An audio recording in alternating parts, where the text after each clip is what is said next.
Do not use a hatchet to remove a fly from your friend's forehead. That's a Chinese proverb. And although, yeah, it's kind of funny because it's so silly, I think it has a lot of truth into it. I have been spanked twice in my life, okay? Once when I was 6 and once when I was 8.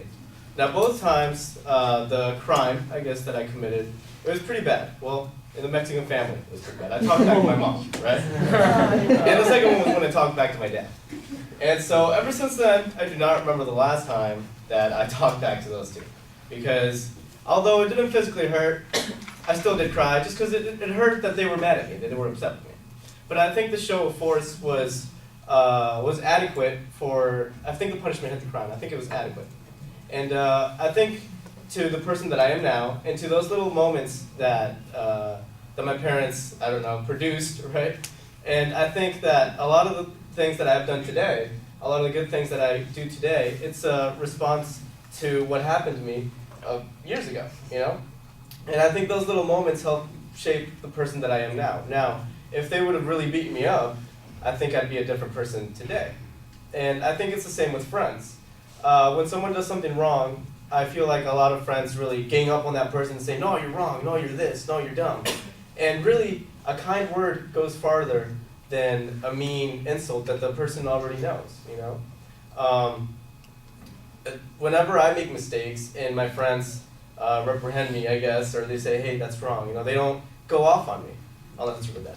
But usually they don't go off on me, you know? They establish the truth, they say what I did wrong, and use a kind word, and I think about that, and it really makes me change whatever I did, you know? And I think that goes a long way.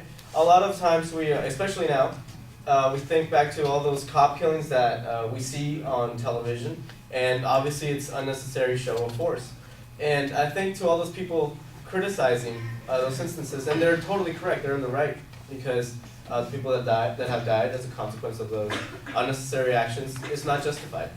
But I think that everyone should see that as a way to reevaluate themselves, and to say that sometimes us too show too much force when really they only need to say a kind word or or some kind of kind criticism, because criticism doesn't have to be mean.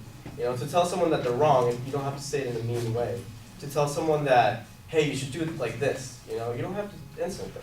You can just tell them the truth and say, hey, I'm your friend, and I'm not gonna swipe the fly with a hatchet, you know?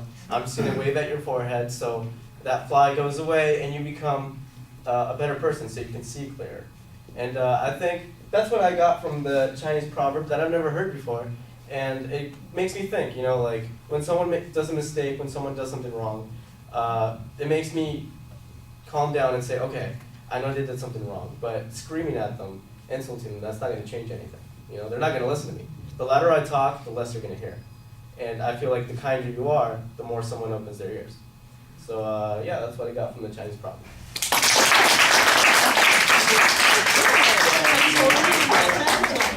I was like, what does that even mean? Yeah. I was like, what? Fly? Hatchet? And he said, I'm just gonna shoot him. I was like, I'm not gonna. I really It's a forgot. joke. That's what I was thinking. You were like, I was like, that's it? I know it was more than me. That's how much you had. You look so Oh. The first day was the worst. No, I'm fluffy too, so. The first day was the worst.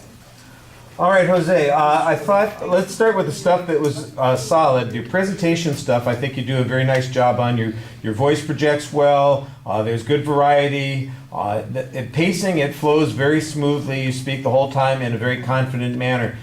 You stand also in a pretty confident manner, which I appreciated, but you do lock yourself in that one spot, you know, as far back as you can get without running into the screen, and it feels a little bit like you could maybe, you know, step up and engage just a little bit more with your body movement. I thought the gestures were okay. There were a few indicators. There was nothing that was dramatic or forceful, but it all seemed appropriate. So most of the delivery things are pretty solid. Now, the thing that I think is problematic is you use the topic as your attention device. That never works. You need a much clearer statement of your thesis at the beginning of the speech. at the end of the speech, I think you've got a clearer idea of what you were trying to say than you had at the beginning of the speech.